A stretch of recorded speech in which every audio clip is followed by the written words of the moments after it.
Today we're showing you a 2018 Mahindra Max 25XL tractor. It's a four-wheel drive tractor with a Max 25L quick attach front end loader. Tractor has just over 70 hours on it. Tractor is practically new. Does have very low hours obviously there, and again does come with a Mahindra quick attach front end loader.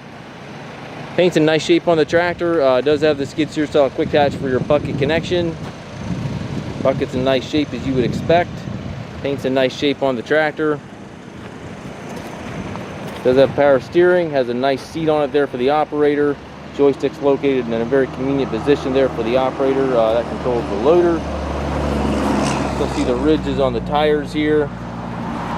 Has a standard 3-point hitch in the back here. You can run a 3-point brush hog, mower, tiller, blade, anything of that nature.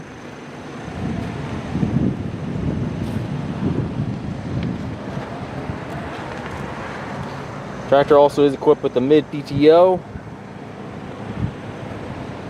Hydrostat transmission. You have a treadle pedal there for forward reverse. It looks like the current hours are 71.8. We do take trades. We also offer financing for qualified customers. We also can arrange delivery here within the US. If you have questions regarding this tractor or any of our other used tractors, please contact us at masttractor.com.